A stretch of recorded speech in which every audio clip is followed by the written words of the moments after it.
नमस्कार, स्वदेश न्यूज के खास प्रोग्राम जनता मांगे जवाब में आप सभी दर्शकों का स्वागत है। मैं हूं आपके साथ भागीरथ साहू। पूर्वोत्तर के 3 राज्यों त्रिपुरा, मेघालय और नागालैंड के चुनाव परिणाम को लेकर तस्वीर लगभग साफ हो चुकी है।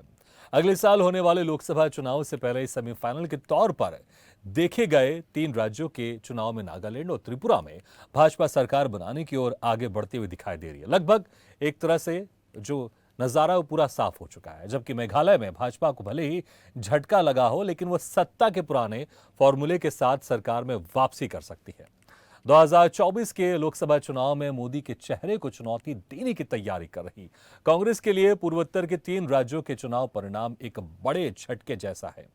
कांग्रेस की तैयारियां और राहुल गांधी की भारत जोड़ो यात्रा का पूर्वोत्तर के राज्यों में कोई असर नहीं दिखाई दिया, लेकिन चुनाव में क्षेत्रीय दलों का खासा प्रभाव रहा। नागालैंड में चुनाव प्रचार के दौरान अस्पा कानून को हटाने के मुद्दे को भाजपा ने जोर शोर से उठाया था, जिसका फायदा भाजपा गठबंधन को मिला है और 60 सदस्यीय विधानसभा में भाजपा और एनडीपीपी गठबंधन 2/3 बहुमत से सरकार बनाने जा रही है।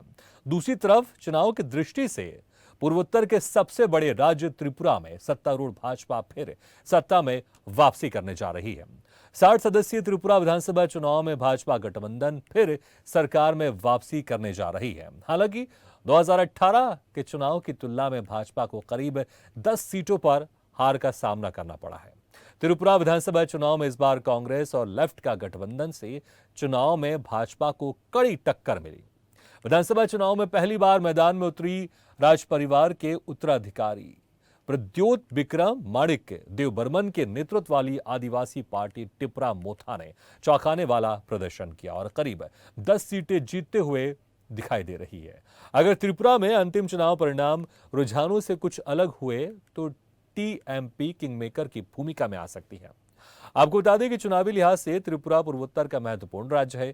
त्रिपुरा में भाजपा की जीत 2024 के नजरिए से काफी अहम थी और इसलिए त्रिपुरा में भाजपा प्रधानमंत्री नरेंद्र मोदी के चेहरे के साथ चुनाव मैदान में उतरी थी और शुरू से ही यहां प्रधानमंत्री नरेंद्र मोदी, गृह मंत्री अमित शाह और पार्टी के राष्ट्रीय अध्यक्ष जेपी नड्डा ने शुरू से ही यहां जमकर चुनाव प्रचार किया। वहीं मेघालय की बात करें तो यहां सरकार का पुराना फॉर्मूला लागू हो सकता है। भले ही भाजपा बहुमत से दूर हो, लेकिन वो सत्तारूढ़ पार्टी एनपीपी के साथ सरकार बनाने की ओर आगे बढ़ती दिखाई दे रही है।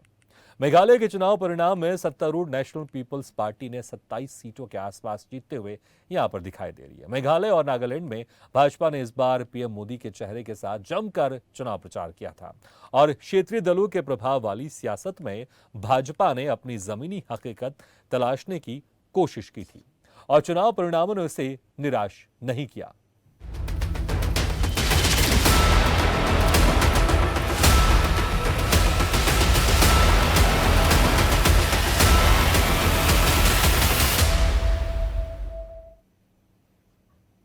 पूर्वोत्तर के तीनों राज्यों त्रिपुरा, नागालैंड और मेघालय में नतीजे सामने आए हैं। तीनों राज्यों में भारतीय जनता पार्टी और उसकी समर्थित पार्टियों को बहुमत मिला है। यही नहीं, क्षेत्रीय दलों ने भी यहां बाजी मारी है, लेकिन पूर्वोत्तर के चुनाव परिणाम विपक्ष के लिए झटका साबित हुआ है।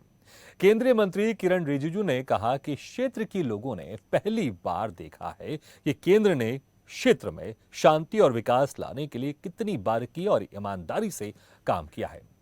रिजिजू ने कहा कि केंद्र और पूर्वोत्तर के बीच पहले एक व्यापक अंतर था, लेकिन मोदी के नेतृत्व वाली सरकार ने दूरियों को खत्म कर दिया है।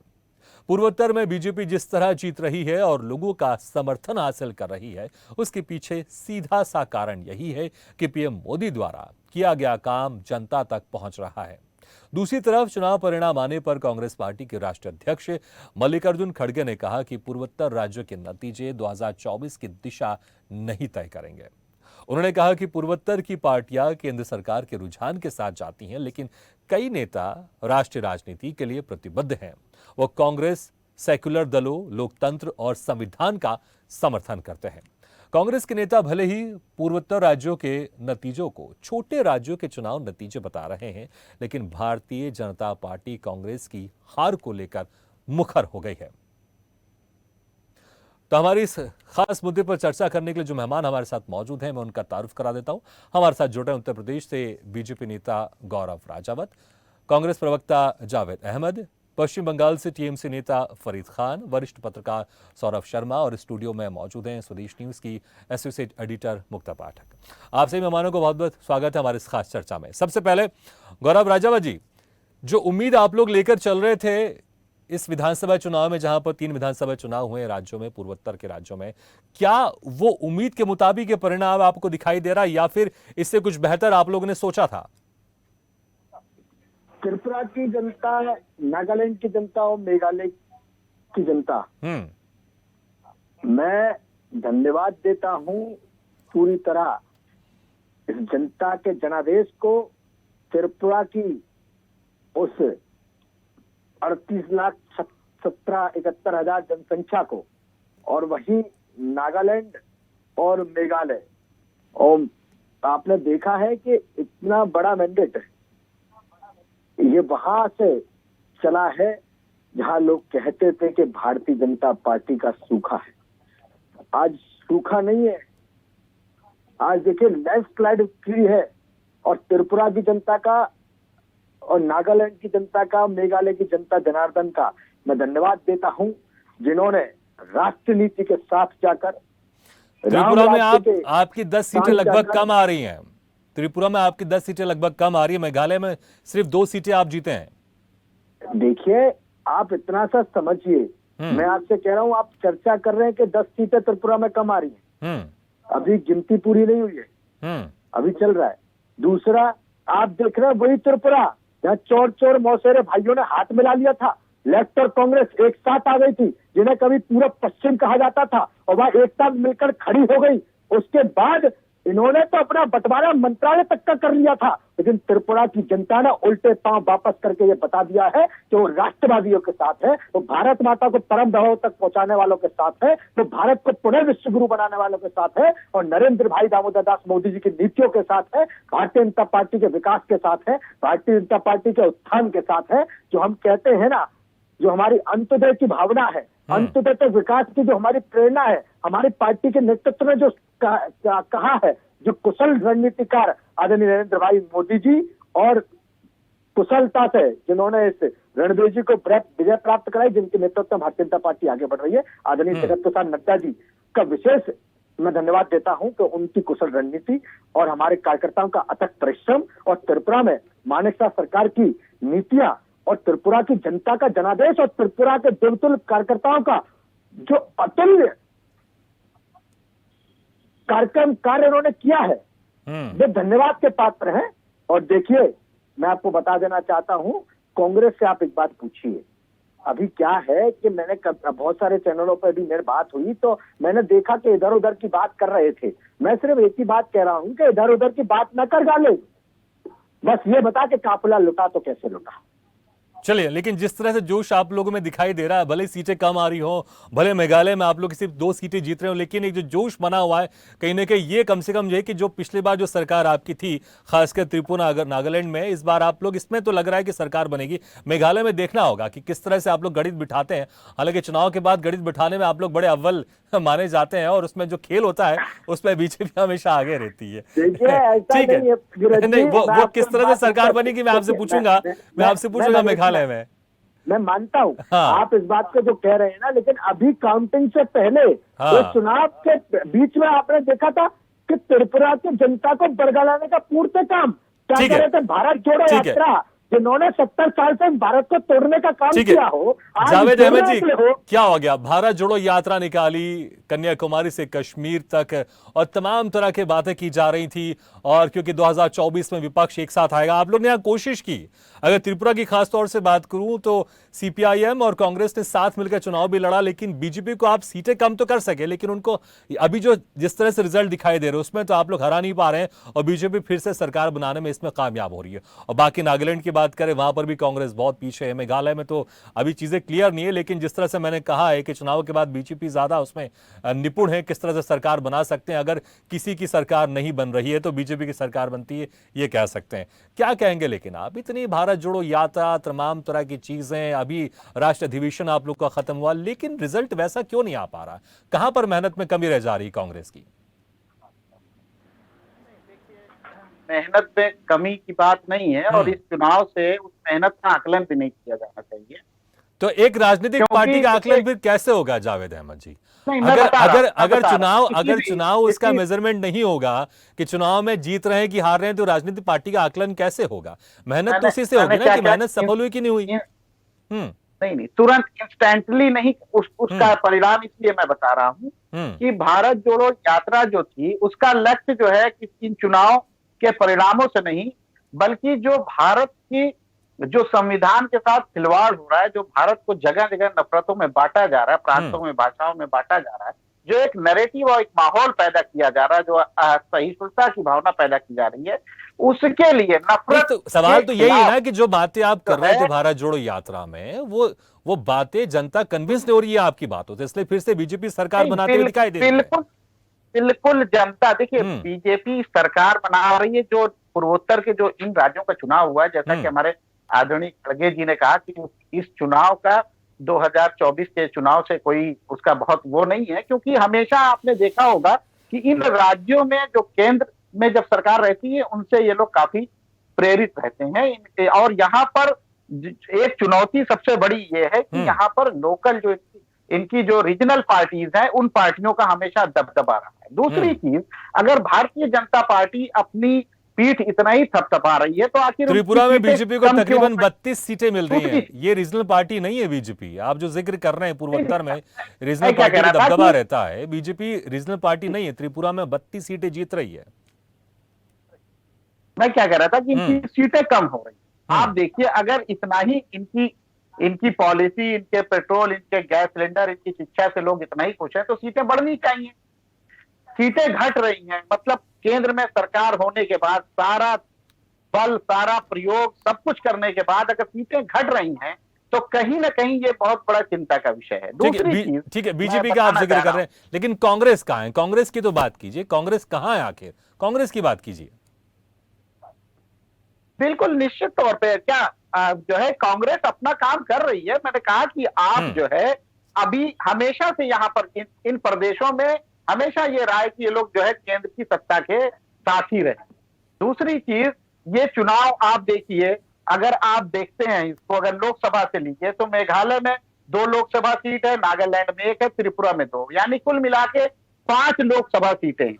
लेकिन अगर आप इसका आकलन ऐसे करिए उत्तर प्रदेश, बिहार, राजस्थान, महाराष्ट्र या अन्य प्रदेशों से, तो लगभग इसमें 150 सीटें भारतीय जनता पार्टी अपनी 2024 में खोने जा रही है।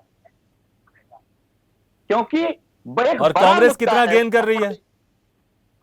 कांग्रेस तो सरकार बनाने जा रही है 2024 में, निश्चित रूप से बनाने जा रही है। ठीक है, चलिए, ये बहुत अच्छी बात है कि पॉजिटिव हमेशा रहना चाहिए। लेकिन फिर मैंने कहा कि आपने चुनाव का भी मैं फिर से पूछूंगा, लेकिन आप सब कुछ तो एक्सप्लेन कर रहे हैं, बीजेपी की कमियां गिना रहे हैं, ये बता रहे हैं 2024 में सरकार बनाने वाली है, लेकिन ये पूर्वोत्तर के 3 राज्यों में कांग्रेस की स्थिति क्या है, इसको आप एक्सप्लेन नहीं कर पा रहे। फरीद खान जी, लगातार कोशिश आप लोग ये कर रहे हैं कि विपक्षी पार्टियों को इकट्ठा करना, एक साथ करना है ताकि बीजेपी सरकार को चुनौती दे सके 2024 में। लेकिन यहां त्रिपुरा में देख रहे हैं, मार्क्सवादी जो सीपीआईएम है और कांग्रेस पार्टी ने साथ मिलकर चुनाव लड़ा, लेकिन तब भी वो बीजेपी की सीटें तो कम कर सकी है, लेकिन बीजेपी को हरा नहीं पा रहे हैं 5 साल सरकार रहने के बाद भी। वो कैसे पूरा हो पाएगा? अगर पूर्वोत्तर जो राज्य है यहां पर अगर बीजेपी, क्योंकि एक जमाना था जब बीजेपी को कहा जाता था कि सिर्फ वो हिंदी भाषी राज्यों की पार्टी है, लेकिन अब पूर्वोत्तर राज्यों की बात कर ले, हम वेस्ट बंगाल की बात कर लें, आप ही के राज्य की बात कर लें जहां पर सरकार है आपकी, वहां पर भी प्रमुख विपक्षी पार्टी है बीजेपी। अब सिर्फ हिंदी भाषी राज्य पार्टी नहीं रह गई है। इस चुनाव से आकलन करते हुए कैसे 2024 को आप लोग बीजेपी की सरकार को हराने में कामयाब रहेंगे? देखिए 2024 में बीजेपी का आज जितना भी ये लोग जीत जाएं या कुछ आगे बढ़ रहे हो, सबसे बड़ी बात तो हमारी नेत्री ममता बनर्जी को धन्यवाद देना है कि इनके गढ़ में जाकर भी, जिस तरह से मेघालय में हमारा कुछ भी नहीं था, उसके बाद भी हमने जितनी सीटें निकाली है, जो परसेंटेज हमने बढ़ाया है। आप अगर आप त्रिपुरा में देखें, त्रिपुरा में भी हमने इनकी बढ़त को कम कर दिया है। तो ये हमारी कामयाबी में ही शामिल होता है, क्योंकि हमारा वहां पर कुछ था नहीं। और दूसरी बात, अगर आप देखेंगे जब से देश आजाद हुआ है, और लेकिन मैं आपको इसमें एक बात और बोलूं, अक्सर ये भी कहा जा रहा है दूसरी पार्टियों की तरफ से कि टीएमसी आकर वोट काट रही है और बीजेपी को इनडायरेक्टली फायदा पहुंचा रही है। जी हाँ, यही तो मैंने लास्ट वीक जब आपके साथ बैठा तो कहा था लोगों ने, ठीक है सब लोगों का काम है कहना, लेकिन सबसे ज्यादा भुक्तभोगी तो हम लोग हैं। जिस तरह से इन लोगों ने हमारे हर नेता को, हमारे प्रदेश को जिस तरह से बदनाम करके रखा है, हमारे हर नेता के नाम कुछ ना कुछ जबरदस्ती कुछ ना कुछ निकाल कर किसी लोगों को जेल में डाल के रखा है, ठीक उसी तरह से इन्होंने नॉर्थ ईस्ट में भी किया होगा, क्योंकि नॉर्थ ईस्ट का जो अगर आप देखें, जब से देश आजाद हुआ है आज तक जो भी लोग सेंट्रल में सत्ता में रहते हैं, नॉर्थ ईस्ट के लोग उनके साथ जाते हैं। वहाँ के लोग सीपीआईएम चालाक त्रिपुरा लोग हैं। में कई सालों तक रही है, सीपीआईएम की केंद्र में सरकार कभी नहीं रही, अगर आपको बता दूं तो मैं। नहीं, सीपीएम का तो देखिए, सीपीएम तो जहां से भी गया है वो वहां से अब कभी वापस आने वाला नहीं है, और कांग्रेस उनके साथ जाके अपनी खुदकुशी कर रही है, क्योंकि जिस तरह से सीपीएम ने लोगों को मारा है, जलाया है, बर्बाद किया है, हम तो भुक्तभोगी हैं बंगाल में। तो फिर ऑप्शन तो बंगाल में बीजेपी तो- बसता है, कोई और ऑप्शन ही नहीं है अगर राष्ट्रीय पार्टी की बात ऑप्शन करें तो। देखिए, आप देखिए कि लोगों का रुझान चेंज हो रहा है, सीटें तो कम हुई हैं, लेकिन आपने अगर पुराना ध्यान अगर आप दीजिए कि जो भी नॉर्थ ईस्ट के लोग रहे हैं वो जब भी सत्ताधारी पार्टियों के साथ ही हमेशा जाते हैं, वहां के लोगों का ऐसा मिजाज बन चुका है। आप देखिएगा 2024 में आने वाले इलेक्शन में जैसे ही रुझान चेंज होने लगेंगे और लोग अब समझ में आने लगा, जब आप खुद बता रहे हैं सीटें जिस तरह से कम हुई हैं, परसेंटेज जिस तरह से कम हुआ है, मैं निश्चित तौर पर आपको दावे के साथ कह सकता हूँ कि 2024 में यही नॉर्थ ईस्ट के लोग सरकार बदलने का काम करेंगे। नहीं, लेकिन जिस तरह से आप लोग महागठबंधन बना रहे हो उसका भी जिक्र कर रहा था मैं। सीपीआईएम और कांग्रेस ने मिलकर चुनाव लड़ा है त्रिपुरा में, और तब भी बीजेपी को नहीं हरा पाए। और जिस तरह से आप लोग गठबंधन बना रहे हैं कि हर राज्य में हम लोग मिलकर लड़ेंगे, हम देख लिया उत्तर प्रदेश में, देख लिया उत्तर प्रदेश में सपा बीएसपी भी मिलकर लड़ी थी, लेकिन लोकसभा में क्या परिणाम हुए, विधानसभा में क्या परिणाम हुए, सबको पता है। तो लेकिन वैसी चीजें होते हुए नहीं दिखाई दे रही जो आप लोग बात कर रहे हैं। तो 2024 में बड़ा मुश्किल होने वाला, क्योंकि खासकर 3 राज्यों के रिजल्ट आने के बाद तो बीजेपी के हौसले बड़े मजबूत हो गए होंगे। सौरभ शर्मा जी, ठीक है, मैं आऊंगा दोबारा आपके पास। सौरभ शर्मा जी, किस तरह से आकलन करते हैं आप इस पूर्वोत्तर के 3 जो विधानसभा चुनाव हुए उसको, और 2024 में किस तरह से बीजेपी को बढ़त मिलेगी, या फिर जैसा कहा जा रहा है विपक्षी पार्टियों की तरफ से कि केंद्र में जिसकी सरकार रहती है वही सरकार विधानसभा में भी उसी की पार्टी वहां पर ही उनकी सरकार बनते हुए दिखाई देती है इन पूर्वोत्तर के 3 राज्यों में। क्या आप इस बात से आप सहमत है, या फिर कि बीजेपी वाकई मजबूती से आगे बढ़ रही है? देखिए, इसमें दोनों बातें हैं, मैं दोनों बातों से सहमत हूँ आपकी। पहली तो ये कि ये जो 7 सिस्टर्स जो हैं, जो नॉर्थ ईस्ट के हमारे राज्य हैं, यहाँ पर उन्हीं राज्यों की सरकार, उन्हीं पार्टियों की सरकार रहती है जिनकी केंद्र में सरकार रहती है, क्योंकि केंद्र से इनको सीधा सीधा समर्थन की जरूरत रहती है हमेशा, और वो इनको तभी मिल सकता है जब सेंटर की और इनकी सरकारें एक ही हों। दूसरी बात जो महत्वपूर्ण जो यहाँ पे है वो ये कि जिस तरीके से चुनाव बीजेपी ने इस बार लड़ा है, या पिछली बार भी लड़ा था, वो चीज दूसरी पार्टियों को भी सीखनी है। जैसे गाय का मुद्दा, जो बीफ का मुद्दा जो है, जैसे दूसरे हिंदी भाषी बेल्टों में गाय को कांग्रेस वाले जो कहते हैं कि दूसरे हिंदी भाषी राज्यों में गाय मम्मी है और नॉर्थ ईस्ट या गोवा में यम्मी है, तो उस चीज के लिए मतलब कहने का मतलब ये है कि जब नॉर्थ ईस्ट की बात होती है या इस जगह जहाँ पे चुनाव फंसे हुए होते हैं, वहां पर किसी भी तरह का कॉम्प्रोमाइज करने के लिए, किसी भी तरह का गठबंधन या गठजोड़ करने के लिए, या अपनी आइडियोलॉजी में भी चेंज करने के लिए बीजेपी तैयार रहती है। ये सबक है दूसरी पार्टियों के लिए भी, उन्हें भी अपने दिमाग को हर चीज की, हर परिस्थिति के लिए ओपन रख के फिर उस तरीके से समीकरण बनाने पड़ेंगे। जैसे अभी बीजेपी प्रवक्ता कह रहे थे कि सब जगह प्लस में जा रहा है, देखा जाए तो कोई बहुत ज्यादा प्लस में है नहीं बीजेपी, लेकिन जो समीकरण जिस तरह से इन्होंने बनाए, जिस तरह से अमित शाह जी ने वहां जाके पूरा फ्री होल्ड दिया नड्डा जी को, नड्डा जी ने जाके जो लोगों से बातचीत करके अपनी तरफ समर्थन जुटाया, उससे बहुत फर्क पड़ा है। और ये पूरे चुनाव के जो नतीजे आपके सामने आ रहे हैं, ये उसी का नतीजा है। बिल्कुल। तो जिस तरह से आप कह रहे हैं संगठन ने चुनाव लड़ा, और नड्डा और मोदी जी ने जिस तरह से चुनाव मैदान में कूद कर एक हवा बनाई बीजेपी के लिए, उसका फायदा यहाँ पर बीजेपी संगठन को, बीजेपी पार्टी को मिलते हुए दिखाई दे रहा। लेकिन मुक्ता पाठक जी, जिस तरह से भी जिक्र किया सौरभ शर्मा जी ने कि जिस तरह से बीजेपी चुनाव लड़ती है उससे दूसरी पार्टियों को सीखना चाहिए वाकई, क्योंकि अभी चुनाव परिणाम जिस तरह से ऑलमोस्ट क्लियर हो चुके हैं, तो कांग्रेस के बड़े नेता कह रहे हैं कि इसका ज्यादा असर नहीं पड़ने वाला है। उनकी बातों से ऐसा लग रहा है ठीक है, छोटा राज्य है, हार गए तो हार गए, कोई बात नहीं। लेकिन बीजेपी चाहे छोटे से छोटा चुनाव उसको जिस मजबूती से लड़ती है, पूर्वोत्तर के 3 राज्य हैं, लोकसभा अगर सीटों की बात करें, तीनों राज्यों को मिलाकर 5 लोकसभा सीटें आती हैं, लेकिन बीजेपी को पता है एक सीट से अटल बिहारी वाजपेयी की सरकार गिर गई थी, एक सीट से कितना फर्क पड़ता है सरकार बनाने में। उन सभी चीजों को ध्यान में रखकर हर उस स्टेट को वहां पर बीजेपी अपनी बढ़त बनाती जा रही है जहां पर उनकी कमजोर है। वहीं कांग्रेस की बातों से या उनकी स्ट्रेटेजी से ऐसा लगता है कि जहां पर वो मजबूत है सिर्फ वहीं पर जीतना चाहती, बाकी जगह वो एक तरह से सरेंडर कर देती है। जी बिल्कुल, आपने जो अभी पूछा या कहा उसी में सारे आंसर्स हैं। बीजेपी, हम अक्सर सुनते हैं जितने भी नेताओं को, कहीं के भी, चाहे सेंटर हो चाहे मध्य प्रदेश की बात करें, बीजेपी के नेता लगातार कहते हैं कि हमारे कार्यकर्ता, बीजेपी लगातार जो है 24/7 पूरे साल जो है चुनावी मोड में रहती है, सीरियस मोड में रहती है। और ये बात, और जिस तरह से वो हर बात को, हर विषय को, हर चुनाव को गंभीर रूप में लेते हैं। अब आप देखिए, ये 3 राज्य हैं, ठीक है, छोटे राज्य हैं, सीट्स कम है, लेकिन जीत तो जीत है, हार हार है। बीजेपी जीत गई तो इसका क्या, इसका दूरगामी परिणाम तो है, एक मैसेज तो है। मैसेज क्या है? यही है ना कि प्रधानमंत्री नरेंद्र मोदी, अमित शाह, पार्टी अध्यक्ष जेपी नड्डा और जो राज्य और जो सरकार की जो स्कीम्स हैं और जिस तरह से जो घोषणाएं हैं, जो भी है, वो सब पे जो है जनता बिलीव कर रही है। कांग्रेस लगातार जो है वो मुद्दे उठा रही है जो सही है, चाहे वो बेरोजगारी का मुद्दा हो, महंगाई हो और अन्य विषय हो। लेकिन अगर हार का सामना कांग्रेस कर रही है और अन्य पार्टी कर रहे हैं, इसका क्या मतलब है कि जनता जो है अपना विश्वास और अपना वोट लगातार बीजेपी को दे रही है। तो कैसे इसको हम नहीं कहें कि ये जो हम अभी आज जो परिणाम आ रहे हैं, हम कैसे नहीं माने कि ये 2024 में जो लोकसभा इलेक्शंस हैं या इस साल के अंत में जो काफी सारे राज्यों में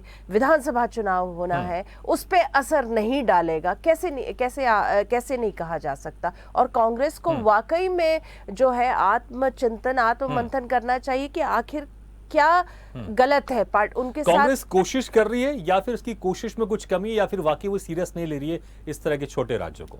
नहीं, छोटे राज्य बड़े राज्य से मतलब नहीं है। कांग्रेस को आत्मचिंतन करना पड़ेगा क्योंकि लगातार वो हार का सामना कर रही है। राहुल गांधी की भारत जोड़ो यात्रा सक्सेसफुल काफी हद तक रही, जनता जुड़ी, कॉमन जो हम कह सकते हैं आम जनता उनके साथ में जुड़ी उनकी यात्रा में, उनके बारे में जो परसेप्शन था वो काफी हद तक टूटा, लेकिन उसका फायदा होता तो नहीं दिख रहा। और अब 2024 के इलेक्शंस तक तो लोग भूल भी जाएंगे कि क्या हुआ था भारत जोड़ो यात्रा में या क्या परसेप्शन रहा।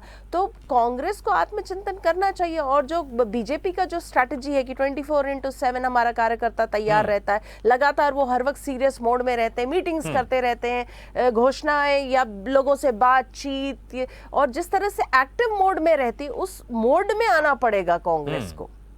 ठीक है, बिल्कुल जी। तो गौरव जी, जैसे अक्सर आप लोग के कार्यकर्ता नेता कहते हैं कि हम 24 घंटे तैयार रहते हैं चुनाव परिणामों के लिए, लेकिन अगर इन 3 राज्यों की बात करें, दूसरे पार्टी के मुकाबले बेहतर प्रदर्शन कर रहे हैं आप लोग, और 2 राज्यों में तो ऐसा माना जा रहा है, अभी तक एक तरह से क्लियर ही माना जा रहा है कि वापस आप वापसी कर रहे हैं, लेकिन त्रिपुरा में वाकई आप लोग की सीटें कम हुई है। इसका आकलन कैसे करेंगे आप? क्योंकि सीपीआईएम और कांग्रेस ने मिलकर चुनाव लड़ा। अगर इसी तरह का गठबंधन अगर दूसरे राज्यों में भी बनता हुआ दिखाई देता है 2024 में, तो आपके लिए बड़ा मुश्किल हो जाएगा। एक तो कैसे इसको आप फेस कर पाएंगे, और दूसरा ये मेघालय में क्या कुछ अब गणित बिठाने वाले आप लोग कि आपकी सरकार वहां पर बनते हुए दिखाई दे, और एनपीपी से पहले क्यों नहीं गठबंधन हो पाया था, क्या वजह थी? भागीरथ जी, मैं आपको बताऊं, अभी मुक्ता जी कह रही थी, मैं सुन रहा था कि भारत जोड़ो यात्रा, मैं यहीं से आता हूं कि भारत जोड़ो यात्रा में जनता ने देखा क्या हो रहा था, उसी का जो परिणाम है। भारत जोड़ो यात्रा में गलवैया हो रही थी आतंकी और पीएफआई के समर्थकों से। भारत जोड़ो यात्रा में पाकिस्तान जिंदाबाद के नारे लगाने वालों के गले में पुष्पमालाएं उनको प्रफुल्लित किया जा रहा था। भारत जोड़ो यात्रा में अलगाववादियों के साथ हाथ मिलाए जा रहे थे। ये भारत जोड़ो यात्रा थी, तो उसका परिणाम त्रिपुरा और नागालैंड की जनता ने इनको दिखा दिया। और दूसरा ये कह रहा है छोटा और बड़ा, ये इन्हीं की मानसिकता है। ये भारत के राज्यों को उनकी जनसंख्या की दृष्टि से बड़ा और छोटा कहते हैं, और हमारी राजनीति करने का क्या तरीका है कि हम कहते हैं कि भारत का कंकड़ कंकड़ हमारे लिए संकट है, भारत की हर बूंद हमारे लिए गंगा जल है, हम जिएंगे तो इसके लिए, मरेंगे तो इसके लिए, और मरने के बाद भी कोई अस्थियां लगाकर काम। और त्रिपुरा में जो सीटें आपकी तकरीबन 10 सीटें कम हो रही है, उस पर क्या कहना चाहेंगे आप? बता रहा हूँ कहाँ कमी रहेगी जो सीटें कम हो रही थी? उसमें से ही भारत माता की जय की आवाज आएगी। और त्रिपुरा की जनता को मैं चरण वंदना करता हूं, जनता की, उस जनादेश को मैं सम्मानित पूर्वक नमन करता हूं कि त्रिपुरा की जनता ने राष्ट्रवादियों के साथ खड़े होने का काम किया है। और मैंने आपको कहा, अरे भाई जावेद भाई, इधर उधर की बात मत करिए। मैंने आपको अभी भी कहा, आपकी पार्टी भी आपसे यही पूछेगी, आपके त्रिपुरा के लोगों से, आपके नागालैंड के कार्यकर्ताओं से, कि इधर उधर की बात न कर डाले, तब बताइए काफिला लुटा तो कैसे लुटा। और दूसरी बात, आप कह रहे हैं, मैं आपको बता देना चाहता हूँ, जनता अब निकल पड़ी है उस पथ पर। गौरव जी, मैं भी वही कह रहा हूँ कि यहाँ वहाँ की बात मत था। कीजिए, मैं सीधे आपसे पूछ रहा हूँ कि जो 10 सीटें आप लोग की, तकरीबन लगभग 10 सीटें आप लोग की कम हो रही त्रिपुरा में, आखिर इसकी क्या वजह है? क्या गठबंधन होने से आप लोग को इसमें नुकसान हो रहा है, या फिर कुछ, या फिर 5 साल में जो एंटी इनकम्बेंसी तो उसका असर दिखाई दे रहा? अगर ऐसा है तो भी 2024 में भी आपके लिए कहीं ना खतरे की घंटी है। देखिए, आपको एक बात बताऊं, मानिकता सरकार ने और माननीय नरेंद्र मोदी जी के विश्वास में जो त्रिपुरा में काम किया, उसका ये परिवर्तन है कि हम सरकार दोबारा बना रहे हैं। और आप कहें 10 सीटों वाली बात, 10 सीटों पर जहां भी कोई कमी त्रुटि रही होगी, हम आत्ममंथन, आत्मचिंतन करेंगे। संगठन में हम काम करते हैं, संगठन का हमारा एक फॉर्मूला है, कार्य से कार्यकर्ता का निर्माण और संगठन के विस्तार की योजना है। माननीय नड्डा जी के नेतृत्व संगठन नियमित रूप से आगे बढ़ रहा है, और निश्चित तौर पर हम इनकी तरह नहीं है कि हम वो पार्टी है कि देश की जनसंख्या की दृष्टि से सबसे बड़े राज्य उत्तर प्रदेश से लेके और देश के सबसे बड़े राज्य नागालैंड तक सरकार बनाने का काम कर रहे हैं। हम सबको सम्मान पूर्वक नमन करते हैं देश की 135 करोड़ जनता को। हम जानते हैं कि भारत को परमाणु तक पहुंचाना है तो हमको कभी पार्सलिटी नहीं करनी। वो छोटा राज्य है, बड़ा राज्य है, वह कम जनसंख्या है, वह कम हमारी लोग है, तो ऐसा नहीं होता। हम वासुदेव कुटुंब की भावना पर राजनीति और राजनीति करते हैं। क्या जावेद भाई, आप जनादेश को स्वीकार करिए। आप तो जनता को यह कह रहे हैं कि केंद्र में जिसकी सरकार होगी उसी की सरकार बनती है। भैया, जनता का जनादेश है, स्पष्ट मैंडेट है त्रिपुरा और नागालैंड में। आप सोचिए कि आपको नकार दिया गया है, आपको उल्टे पैर दौड़ा दिया गुजरात से, आपको वापस भेज दिया नागालैंड से, आपको वापस भेज दिया त्रिपुरा से। कांग्रेस मुक्त भारत की स्थापना हो चुकी है, आप स्वीकार नहीं करते हैं। अरे आप बताइए, हम तो वो पार्टी है जिसको आप कहते हैं कि हम तो और हमारे। जावेद जी, ये बात तो सही है ना, अगर आप लोग कहीं पर हार रहे हैं उसको पहले स्वीकार करना पड़ेगा आप लोग। अगर आप स्वीकार करेंगे तभी तो उसका आत्मंथन करेंगे, और तभी तो फिर आप बीजेपी सरकार के सामने खड़ा हो पाएंगे, उनसे मुकाबला कर पाएंगे। अगर आप स्वीकार नहीं करेंगे, इसी तरह के आप लोग एक्सप्लेनेशन देते रहेंगे कि केंद्र में जिसकी सरकार होती है उसी की सरकार बनती है इन तीनों राज्यों में, स्वीकार तो करना पड़ेगा ना। नहीं करेंगे, नहीं, ठीक है, आप ही के सवाल में इनसे पूछ रहा हूँ। जावेद जी, स्वीकार नहीं करेंगे, जावेद जी, स्वीकार नहीं करेंगे क्योंकि इनको दिख रहा है ना इन्होंने क्या क्या। ठीक है, हो गया, आपका सवाल आ गया। गौरव जी, आपका सवाल आ गया। घोटाला स्वीकार कर लिया गौरव जी, ठीक है, आप जीत रहे हैं, लेकिन ठीक है, लेकिन थोड़ा सा आप एक्साइटमेंट थोड़ा कम रखिए। जावेद जी सवाल ले लेता हूँ। जावेद जी। नहीं, मैं तो धन्यवाद देता हूँ त्रिपुरा की जनता को एक्साइटमेंट करने का मौका दिया, और जश्न मनाने से पीछे नहीं हटना चाहिए। कर पाते हैं कि जब अंग्रेजों से आजादी भारत को मिली तो नए भारत का निर्माण करने में किस पार्टी और किन नेताओं का हाथ था, ये उस बात को स्वीकार नहीं करते। ये उस बात को स्वीकार नहीं करते हैं कि हमें अच्छी शिक्षा, अच्छा स्वास्थ्य, हर किसी को बोलने की अभिव्यक्ति, बाबा भीमराव अंबेडकर ने कितनी स्टडी करके और कितने देशों के अच्छी अच्छी बातों का समायोजन करके भारत के कॉन्स्टिट्यूशन को, भारत के प्रेमबिल को बनाया, ये उसको स्वीकार नहीं करते। ये भी बता रहे थे कांग्रेस मुक्त, और किस तरीके से बता रहे थे। आप कैसे कह सकते हैं कांग्रेस मुक्त भारत आप देखना चाहते हैं? हम नहीं कांग्रेस का भारत को आप देखना चाहते हैं? किस कांग्रेस में आपको पहनना, ओढ़ना, बात करने का तरीका सिखाया? आजादी की बात करेंगे ना तो सरदार वल्लभ भाई पटेल के साथ आप लोगों ने क्या किया था? ये देश भूला नहीं है, ये देश भूला नहीं है। तो स्पष्ट उनके साथ बहुमत था। आप लोगों ने क्या किया? अपने राज्य के प्रयत्नों को फैलाने का काम करते हैं। संविधान के सबसे बड़े विरोधी तो आप हैं, आपको पता होना चाहिए। ठीक है, लेकिन जावेद जी, अगर यही सोच के साथ आप लोग चुनाव में उतरे थे, गौरव जी, थोड़ा सा हम चर्चा कर लेते हैं, ठीक है ना? जावेद जी, जिस तरह से आप लोग कह रहे हैं कि केंद्र में जिसकी सरकार रहती है उन्हीं की सरकार इन राज्यों में बनती है, अगर इसी मानसिकता के साथ अगर आप लोग चुनाव मैदान में उतरे थे यही सोच के साथ कि केंद्र में तो बीजेपी की सरकार है, अब उन्हीं की सरकार यहाँ बनने वाली, चाहे गठबंधन के साथ हो चाहे अकेले हो, अगर इसी सोच के साथ आप लोग उतरे थे चुनाव मैदान में तो फिर चुनाव लड़ने की जरूरत क्या थी? और अगर चुनाव लड़ रहे थे फिर ये सोच क्यों? अगर ये सोच रहेगी तो फिर तो हार निश्चित है ना, फिर पूरी तरह से आप लोग चुनाव मैदान में नहीं कूद पाएंगे। इस तरह की बातें करके अपनी हार को छुपा कर कहीं ना कहीं दोबारा फिर उस हार को फेस करने के लिए सामना खड़ा करते हैं आप लोग। अगर इसको आप स्वीकार करें कि हाँ यहाँ गलती हुई है, ये हुई है, तो आप मजबूती के साथ उसको मुकाबला कर सकते हैं ना। बिल्कुल हार को हार की तरह लेना चाहिए, लेकिन जब कोई अपनी चीजों को तोड़ मरोड़ के गलत चीजों को बताएगा तो उस पे भी तो बात करनी होगी। बताइए, आप जीतिए, हम कहाँ मना कर रहे हैं, आप जीतिए, आपके नहीं, पास लेकिन सही ये है, तो आप ही आप- बोल रहे हैं ना कि केंद्र में बीजेपी की सरकार है, इसलिए यहाँ पर बीजेपी की सरकार बन रही है गठबंधन के साथ। वो तो आप किसी से, वो तो आप खुद भी एनालिसिस करेंगे तो आप देख लेंगे, उनकी मजबूरी है, इन प्रदेशों की मजबूरी है केंद्र के साथ रहना, वो तो एक अलग पहलू है। लेकिन जो हमारे प्रवक्ता साथी भारतीय जनता पार्टी की इस ऑन एयर चैनल पे बैठ करके हिंदुस्तान की जनता से ये कह रहे हैं कि हमें गांधी की आजादी पसंद नहीं है, हमें भगत सिंह की शहादत पसंद नहीं है, हमें अशफाकुल्लाह खान पसंद नहीं है। जावेद जी, इन शब्दों का इस्तेमाल तो नहीं किया गौरव जी ने। बताइए बताइए, नहीं इन्होंने क्या कहा, कांग्रेस मुक्त। तो भारतीय जनता पार्टी ये बताए कि जब देश आजाद हो रहा था तो भारतीय जनता पार्टी कहाँ थी?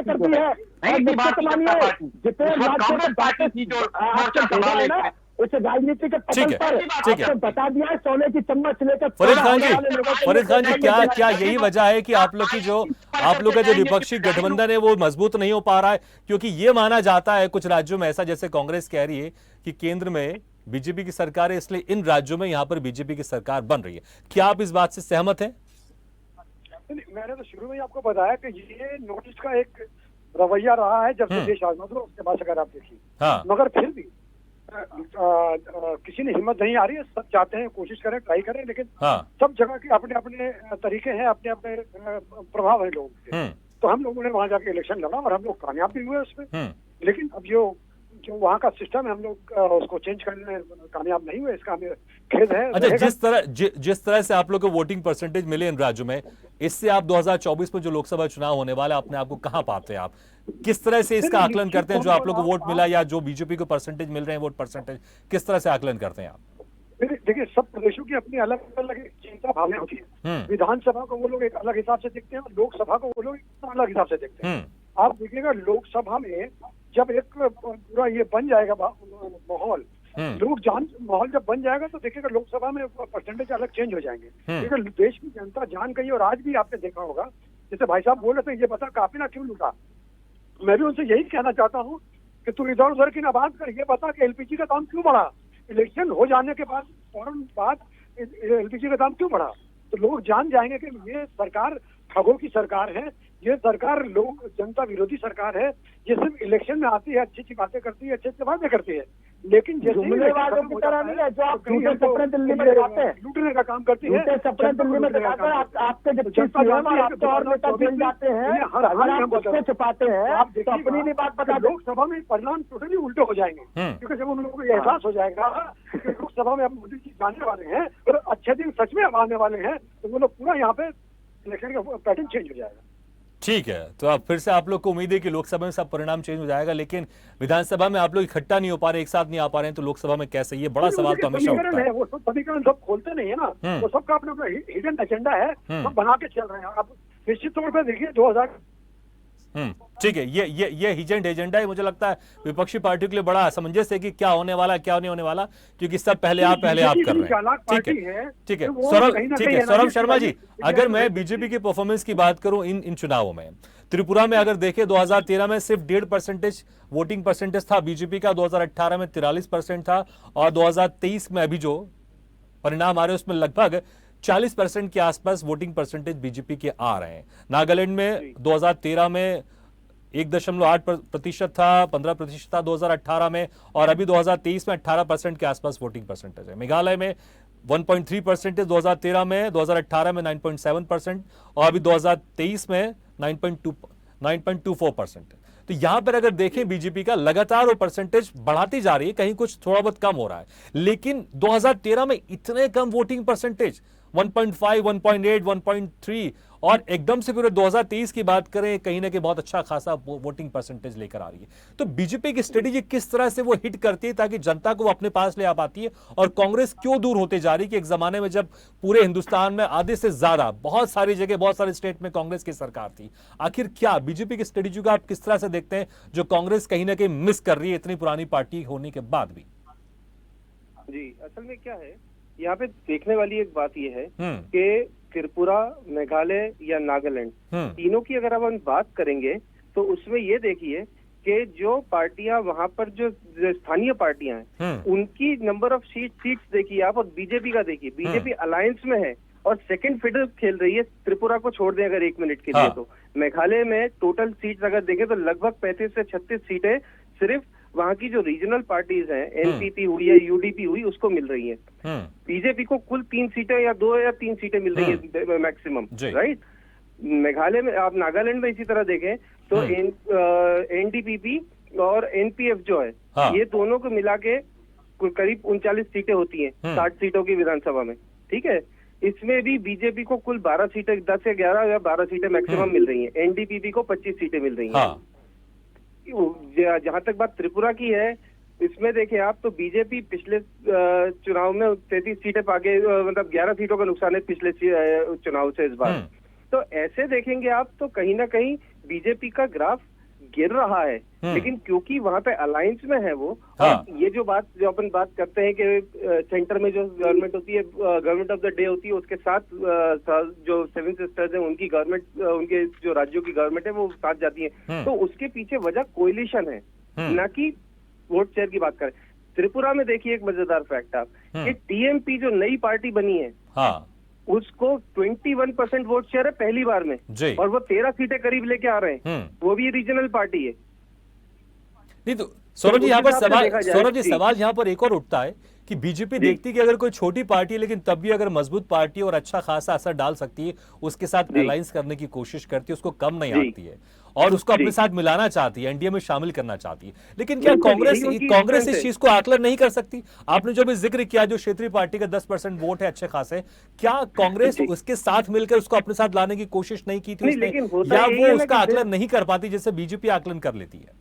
बात आकलन करने की नहीं है, बात यह है कि ये रीजनल पार्टीज हैं, ये स्वायत्त पार्टीज हैं, इनके पास अपना खुद का निर्णय लेने की क्षमता है। तो ये देखती है कि सेंटर में किसकी पावर है। अगर आज कांग्रेस की सरकार सेंटर में होगी तो ये जो क्षेत्रीय दल है ये कांग्रेस के साथ जाएंगे, स्वाभाविक सी बात है। इन्हें इनका फायदा सिर्फ तभी दिखता है जब सेंटर की पार्टी इनके साथ आती है। अब सेंटर में कांग्रेस होगी तो कांग्रेस के साथ जाएंगे, और बीजेपी होगी तो बीजेपी के साथ जाएंगे। अभी जैसे कॉमरेड संगमा ने गृह मंत्री जी से बात कर ली है, उनके सामने पेशकश की है गठबंधन की वापस से मेघालय में।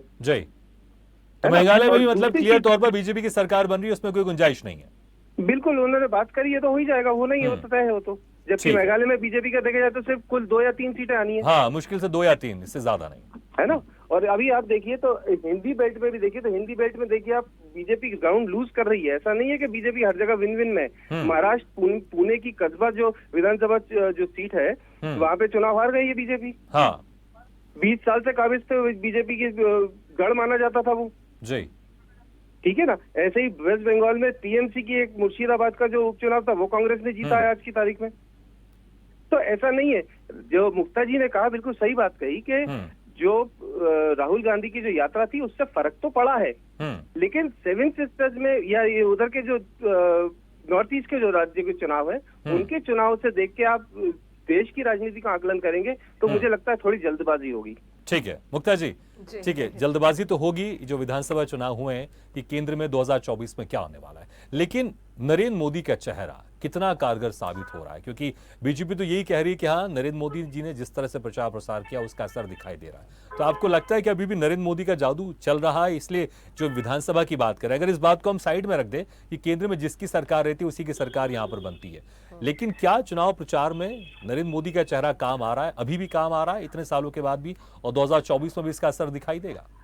देखिए, ये जिस तरह से ये चुनाव के नतीजे आए हैं तो इस पे तो बीजेपी का हर नेता यही कहेगा कि मोदी का जादू अभी भी बरकरार है। और हम देखते हैं बीजेपी में लगातार इस बात का जो है वो बोला भी जाता है कि मोदी है तो मुमकिन है, और लगातार यही चीज जो है हर चुनाव में हम देखते हैं, हर स्टेट्स में देखते हैं। तो आपको नहीं लगता क्या भागीरथ जी कि अब जो है बीजेपी के नेता यही फिर से इसी बात को दोहराएंगे कि मोदी के कारण जो है ये जीत हासिल हुई है, और 2024 में भी मोदी जो है उनके कारण ही जो है जनता विश्वास करेगी और वोट देगी? तो ये चीज तो मतलब ये तो बीजेपी प्रचारित ही करेगी, और ये कितना कारगर साबित होगा ये देखने वाली बात है। क्यों? क्योंकि हम जिस तरह से देख रहे हैं कांग्रेस को, अगर कांग्रेस, जैसा मैं कह रही हूँ, अगर वो आत्ममंथन, आत्मचिंतन, आत्मविश्लेषण नहीं करेगी तो वो जिससे पीछे हो रही है तो पीछे ही होती जाएगी।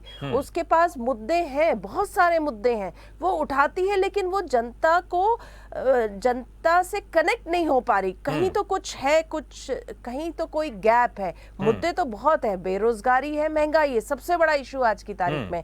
तो इससे कांग्रेस जनता से कनेक्ट क्यों नहीं हो पा रही इस इश्यूज पे? ये तो कांग्रेस को ही सोचना पड़ेगा ना। आप या मैं सोच के तो कुछ नहीं कर पाएंगे, क्योंकि कांग्रेस पीछे हो रही है और बीजेपी जो है वो लगातार आगे बढ़ रही है। तो मंथन तो कांग्रेस को करना है, और बीजेपी जो है उसके पास नरेंद्र मोदी का, जैसा आप कह रहे हैं, चेहरा है और वो बार बार जो है वो जीत दिला रहा है। ठीक है, बिल्कुल। गौरव जी, क्या जो मुद्दे थे आप लोग इन राज्यों में, उस वजह से आप लोग दोबारा सरकार में आ रहे हैं? त्रिपुरा, नागालैंड में और मेघालय में जो भी आप लोग का एक जादू चलता है चुनाव के बाद, वो दिखाई देगा, या फिर नरेंद्र मोदी का चेहरा यहां पर फिर से असरदार हुआ और उसका असर आप लोग को मिला?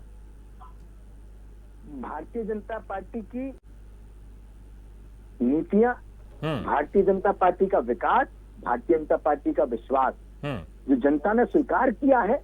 आप देखिए, नरेंद्र मोदी जी ने हर घर नल, हर घर जल की योजना, किसानों के फसल बीमा योजना की योजना, किसान सम्मान निधि की योजना, हर घर शौचालय की योजना, हर घर वृद्धा पेंशन, विधवा पेंशन, विकलांग पेंशन, वृद्धावस्था पेंशन की योजना, चाहे वो प्रधानमंत्री आवास की योजना, और या हर गांव को सड़क तक जोड़ना, हर घर में बिजली का प्रकाश। ये जो नीतियां है जनता स्वीकार कर रही है। मैं देख रहा था अभी शर्मा जी को सुन रहा हूँ, शर्मा जी कह रहे हैं कि नहीं कांग्रेस पार्टी, अरे भैया कांग्रेस पार्टी ने 70 साल में इस देश के लिए क्या किया है वो जनता ने देखा है, उसी का ये परिणाम है, स्वीकार कर रहे हो। ये जनता का जनादेश है, इसका निरादर करने वाला व्यक्ति कभी भी राजनीति के पटल पर उभर नहीं सकता। आप देखें, ये वो लोग हैं कि हम कहते हैं ना कि जो राम का विरोध करते हैं, ये वो लोग हैं जो भारत माता को डायन कहने वालों के साथ खड़े होते हैं। ये जनता देख रही है, इस देश की सारी जनता। ये उत्तराखंड हारते हैं तो कहते हैं नहीं अब हम आगे बताएंगे, ये त्रिपुरा, नागालैंड हारते हैं तो कहते हैं आगे बताएंगे, फिर कहते हैं उत्तर प्रदेश में हारते हैं तो कहते हैं साहब उत्तर प्रदेश में तो हमने सबसे गठबंधन किया था, बसपा से भी कर लिया, कांग्रेस से भी कर लिया, सपा के साथ भी खड़े हो गए थे, उसके बाद भी नहीं हरा पाए। चलिए अब मैं कह रहा हूँ, ये छोटा राज्य था, उत्तर प्रदेश तो सबसे बड़ा राज्य था, आपको जनता ने कहाँ स्टैंड होने दिया, जरा बताएं। और ये कह रहे हैं इनकी विरोध की क्षमता, तो भैया एक आई थी कांग्रेस की माननीय नेता जिन्होंने कहा था लड़की हूँ लड़ सकती हूँ, सत्य वही बता रहा हूँ, मुक्ता जी सुन रही है, मैं आपको कह रहा हूँ कहती लड़की हूँ लड़ सकती हूँ, क्या लड़ने दो। गौरव जी थोड़ा सा शांत हो जाइए, एक सवाल पूछना चाहेंगे हमारे मेहमान जी, पूछिए। मैं आपसे पूछना चाहूंगा गौरव जी, आपने मेरा नाम लिया, आपने अभी थोड़ी देर पहले ये बात कही थी कि पाकिस्तान जिंदाबाद और उसके सब तरह के नारे लगे राहुल गांधी की यात्रा में। आपने कहीं भी एक स्टेट में या कहीं भी एक जगह कोई कंप्लेंट लॉन्च करी या कोई भी ऐसा कोई आपने कोई कार्रवाई की? एक बात। दूसरी बात, मेरा कंप्लेंट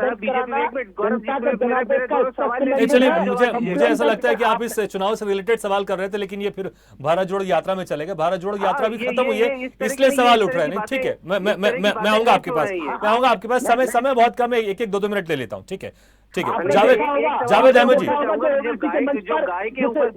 नहीं ठीक है, जब मैं आपके पास आऊंगा तो आप उस वक्त अपनी बात रख दीजिएगा, ठीक है ना? जब आपके पास आऊंगा आप अपनी बात रख दीजिएगा, ठीक है? जावेद अहमद जी, एक तरफ मोदी का चेहरा यहां पर लगातार जिस तरह से चुनाव में जब वो जाते हैं, चुनाव प्रचार कर रहे हैं, उसका एक असर दिखाई दे रहा है, चुनाव जीत रहे हैं। अब आप उसमें भले ये कितना भी कह दीजिए कि केंद्र में बीजेपी की सरकार है इसलिए उसका असर यहां हो रहा है, लेकिन इसका एक असर तो जाता है ना बाकी दूसरे राज्यों में कि नरेंद्र मोदी गया, उन्होंने वहां पर प्रचार प्रसार किया और वहां पर जीत गया, और बीजेपी इस तरह से प्रचारित भी करेगी। और वहीं दूसरी तरफ राहुल गांधी गए और चुनाव हार गए, और वैसे ही बहुत सारे चुनाव हारने का टैग उनके ऊपर लगा भी हुआ है। और दूसरी तरफ आप लोग के कई नेता ये कह चुके हैं कि 2024 में जो राहुल गांधी है वही प्रधानमंत्री बनेंगे जीतने के बाद, लेकिन बाकी जो विपक्षी पार्टी वो इसके लिए अभी साथ नहीं आ रही है।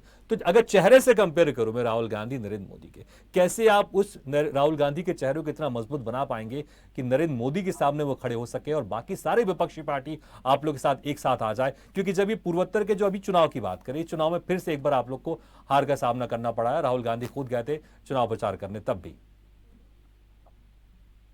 देखिए, ये तो जनता ने निर्णय लेना है कि आदरणीय मोदी जी को दोबारा उस गद्दी पे बैठाना है या राहुल जी को बैठाना है या किसी अन्य को बैठाना है। ये मैं समझता हूं कि ये इस समय चर्चा का विषय नहीं। हमारे साथी जो कह रहे थे भारतीय जनता पार्टी के कि 70 सालों में कांग्रेस ने क्या किया, तो एक छोटी सी उनको झांकी दे दूं। ITI planning commission, IIT, AIIMS, फेल, गेल, जो है DRDO, IIM, IIT, नहीं, ये देखिए जावेद जी, ये भी अभी विषय नहीं कि कांग्रेस ने पहले क्या किया। मैं आपसे जो सवाल कर रहा था जावेद जी, मैं आपसे सवाल कर रहा था कि जावेद जी समय कम है, जावेद जी समय कम है, जावेद जी समय कम है। ये आपने सारी चीजें चुनाव से पहले गिना दी होगी जावेद जी, सारी चीजें आपने चुनाव से पहले गिना दी होगी पूर्वोत्तर राज्यों की जनता को, लेकिन उसका असर नहीं हुआ। मैं वही कह रहा हूं कि इन राज्यों में राहुल गांधी भी गए थे चुनाव प्रचार करने, नरेंद्र मोदी भी गए थे चुनाव प्रचार करने, लेकिन बीजेपी के खाते में जीत जा रही है और आप लोग के खाते में हार जा रही है। और 2024 में जो चुनाव होगा उसका असर तो होगा ना इन राज्यों के चुनाव जीतने के बाद, बीजेपी के इसमें और आप लोग इसमें हारने के बाद कुछ तो असर जाएगा। और चेहरा जो होता है बड़ा इंपॉर्टेंट होता है। देखिए, मैं एक शब्द में अपनी बात कंक्लूड करूंगा कि कोई ना पार्टी बड़ी होती ना कोई व्यक्तित्व बड़ा होता है, समय बड़ा होता है। समय बड़ा होता है, समय बलवान होता है। इन्हीं शब्दों के साथ मैं अपनी बात खत्म करता हूं। चलिए ठीक है।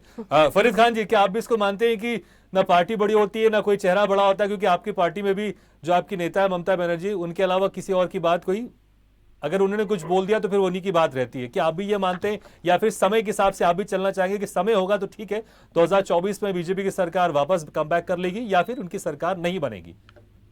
समय तो होता ही है, समय के साथ चेहरा भी सही होना चाहिए। और मुझे ऐसा लगता है कि अगर तो चेहरा ममता बनर्जी विपक्ष का 2024 में जी, अगर सारी पार्टियां मिलकर ममता बनर्जी का नाम देश के प्रधानमंत्री के लिए आगे कर दें तो मुझे लगता है पूरा देश उनका। ठीक है, तो ममता बनर्जी लेकिन चुनाव प्रचार में ज्यादा दिखाई नहीं दी इन तीनों राज्यों में। देखिए, हमने आपको बताया ना कि हमारा तो वहां पर था ही नहीं। हाँ। हमने जो जाके जो भी हमें जनता ने शेयर जो वहां का शेयर दिया, तो ममता बनर्जी अगर थोड़ा प्रयास और कर लेती, चुनाव प्रचार कर लेती, तो शायद ज्यादा थोड़ा और वोट परसेंटेज बढ़ नहीं जाता, आपको नहीं लगता? जरूर जरूर, हाँ, कहीं ना कहीं हमें भी कोताही हुई होगी, हम उसको जरूर चेक करेंगे और आगे तो आने वाले दिनों कोई में खास वजह ममता बनर्जी नहीं गई चुनाव प्रचार के लिए?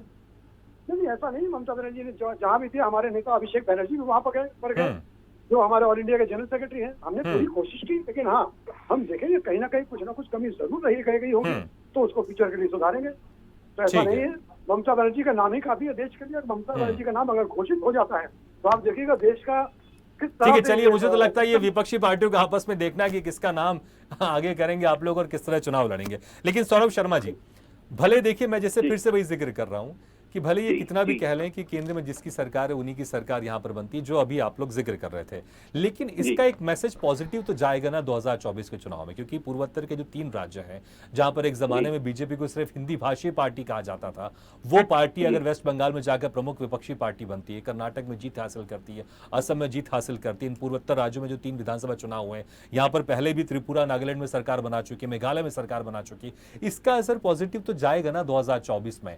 और कहीं ना कहीं कि बीजेपी अच्छा कर रही है, इसलिए दोबारा कम बैक कर रही है, दोबारा सरकार बना रही है। इसके पीछे रीजन कोई भी हो, जनता मुझे लगता है कि इतना डिटेल में जाती होगी कि केंद्र में उसकी सरकार है या उसकी सरकार है।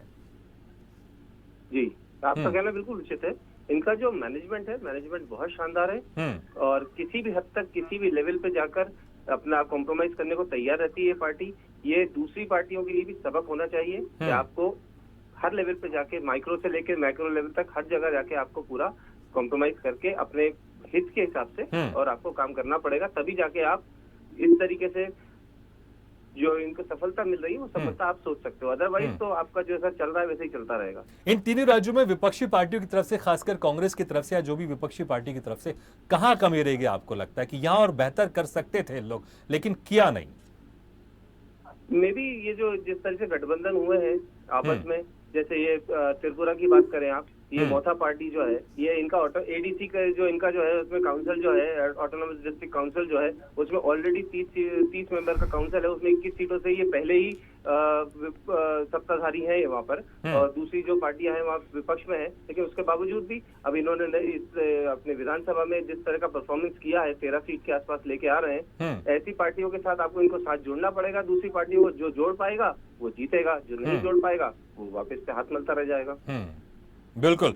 तो एनडीए यहाँ पर पार्टियों को जोड़ने में यहाँ पर एक तरह से निपुण साबित होती है। हालांकि कुछ जो इसके गठबंधन के जो पार्टियां रही हैं जरूर दूर छिटक के जा रही हैं, हालांकि उनके कुछ अपने कुछ एक उनका प्रॉफिट एक सोच रह सकता है, इसलिए शायद जा रही में। अगर मैं जेडीयू की बात करूँ, कुछ समय पहले वो चली गई थी। मुक्ता पाठक जी, ठीक है, कुछ पार्टी तो जा रही है लेकिन बीजेपी ये कोशिश करती है, उसको पता है, क्योंकि एनडीए में बहुत सारी पार्टियां, हर कोई उनके साथ नहीं रहेगा। अगर अकाली दल की बात करें, वो भी चली गई थी बीच में, जेडीयू भी चली गई थी। इसलिए अगर हम ये पूर्वोत्तर राज्यों की बात करें, इसमें उसको पता है, अगर मेघालय की बात करें सिर्फ 2 सीट मुश्किल से जीत रही है, लेकिन उसको पता है कि मैं भले 2 सीट जीत रही हूं, लेकिन पूरी तरह से मैं कोशिश करूंगी और जितना हो सके दूसरी पार्टियों को, क्षेत्रीय पार्टियों को जोड़ने की कोशिश करूंगी। लेकिन ये कांग्रेस के अंदर एक ललक नहीं दिखाई देती। उसको नहीं लगता कि नहीं, हमको इनके साथ सरकार बना लेनी चाहिए या इनको कम से कम जोड़ना चाहिए आगे भविष्य के लिए। बीजेपी के अंदर जो ये ललक है, क्या इसकी आप क्या वजह एक तरह से देखते हैं और इसमें कांग्रेस कहां कमी रह जा रही है कि वो ये नहीं कर पा रही जो बीजेपी आसानी से कर लेती है? ये बहुत एक साइकोलॉजिकल क्वेश्चन है। देखिए, अगर हम देखें तो हमारे देश में किसने राज किया है इतने सालों तक? कांग्रेस ने किया है। तो कांग्रेस जो है और बीजेपी जो है अभी लास्ट डिकेड में जो है वो राज कर रही है और लगातार जीतती आ रही। तो उसका क्या एम है? उसको ये लगता है कि जो अब हम सत्ता में काबिज हुए हैं, हमें ये रहना है। उसके अंदर ये एक जो कहते हैं ना फायर है कि नहीं करना है। आप इसीलिए देखिए जो बीजेपी के नेता कहते हैं कि हमारे कार्यकर्ता 24/7 रेडी रहते हैं हर चीज के लिए, चुनाव के लिए, हर चीज को सीरियसली लेते। क्यों? क्योंकि और इसका जो है एक फ्लिप साइड भी है कि जो हमने देखा था जिस तरह से जो है खरीद फरोख्त की राजनीति, हम मध्य प्रदेश की बात करें तो जिस तरह से 2018 की चुनी हुई कांग्रेस की सरकार कमलनाथ की सरकार को गिरा के 2000 जो उसके बाद जो है 22 विधायक और ज्योतिराज सिंधिया गए और सरकार को जो, तो ये दोनों बातें हैं इसकी। एक ये है कि हाँ, हमें सत्ता में काबिज रहना, उसके लिए हमें कुछ भी करना। ठीक है, आप गठबंधन कर रहे हैं तो ये तो बहुत अच्छा है, लेकिन जो खरीद फरोख्त उसका जो दूसरा साइड है वो भी हमने देखा है, और वो कितना सही है या क्या गलत है ये तो सभी जानते हैं। ठीक है गौरव जी, जिस तरह से अब 2024 में चुनाव होने वाले हैं लोकसभा के, और उसके पहले आप लोग इन 3 राज्यों में एक तरह से आप लोग की सरकार बन रही है, ये मान के चल लीजिए, क्योंकि अब ज्यादा इसमें कुछ गुंजाइश नहीं दिखाई दे रही। मेघालय में भले 2 सीट या 3 सीट आएंगी आपकी, लेकिन आप वहां सरकार बना लेंगे। यहां से इस चुनाव के बाद क्या कुछ स्ट्रेटेजी के साथ आप लोग 2024 तक जाने वाले हैं, और जो विधानसभा चुनाव और आने वाले हैं इस साल के अंत तक, उसमें क्या कुछ आप लोग की एक रणनीति रहेगी जो ये जीत के बाद उस रणनीति को आप लोग उसमें शामिल करने वाले हैं? संक्षेप में देखिए, मैं संक्षेप में आपको बता देना चाहता हूं कि जहां रामचंद्र राम सेतु का निर्माण कर असत्य पर सत्य की जीत पाई थी, वहीं जो पार्टियां आज भारतीय जनता पार्टी के साथ गठबंधन करकर कांग्रेस मुक्त भारत की स्थापना में सहयोगी है। एक सेतु निर्माण हो रहा है देश और भारत माता को परम वैभव तक पहुंचाने का, भारत को विश्व गुरु बनाने का, जनता के विकास का। रणनीति अगर कुछ निकल रही है इस जीत के बाद तो वो बता दीजिए। अगर कुछ जीत के बाद रणनीति निकल रही है तो? जीत के बाद एक ही रणनीति है कि सर्वप्रथम जो मैं आपसे कहा है ना, दलित, शोषित, वंचित, आदिवासी, जिनके भी उत्थान के कार्य में भारतीय जनता पार्टी को मैंडेट मिला है, वो निरंतर ऐसे ही चलता रहेगा। ये राम राज्य का रथ है और हमेशा राम राज्य का पालन करते हुए जनता के विकास को आगे लेकर। जावेद जी, सिर्फ 10-15 सेकंड में कैसे रोक पाएंगे बीजेपी के इस विजय रथ को? 10-15 सेकंड में।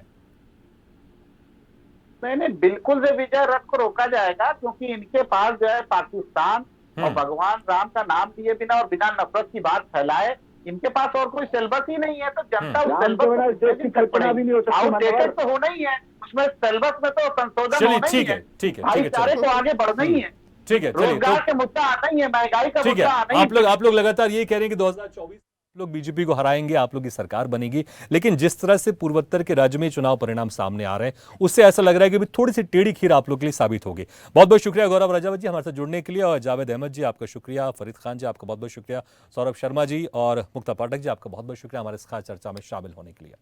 तो पूर्वोत्तर के 3 राज्यों में चुनाव हुए, आज रिजल्ट भी आ गए। जिस तरह से जो भी रिजल्ट आए हैं उसमें बहुत सारी जगह जीत गए, रुझान कुछ बाकी, लेकिन अगर देखें तो नागालैंड में, त्रिपुरा में बीजेपी की सरकार स्पष्ट तौर पर वहां पर बनती हुई दिखाई दे रही है। लेकिन मेघालय में अभी वहां पर बीजेपी की बहुत कम सीटें हैं, लेकिन वहां पर भी पिछले बार भी बीजेपी की सीटें कम थी, लेकिन बीजेपी सरकार बनाने में कामयाब हो गई। तो ये मानकर चला जा सकता है कि बीजेपी मेघालय में भी सरकार बनाएगी। तो पिछले बार की जो स्थिति थी 2018 की, वापस बीजेपी उसी स्थिति में रहेगी, और 1 साल के बाद चुनाव होने, तो देखना होगा कि इस पूर्वोत्तर के जो राज्यों में विधानसभा चुनाव हुए हैं उसमें जीत का ये जो सिलसिला है ये लगातार 2024 तक चलता है कि नहीं चलता है, या फिर कांग्रेस की तरफ से जो लगातार प्रयास किया जा रहा है, विपक्ष की तरफ से गठबंधन बनाया जा रहा है, क्या वो गठबंधन कारगर साबित होगा? ये देखने वाली बात होगी 2024 के चुनाव में। जनता मांगे जमा में फिलहाल लेते हैं, लेकिन खबरों का सिलसिला लगातार जारी। आप देखते रहिए स्वदेश न्यूज, सबसे पहले देश।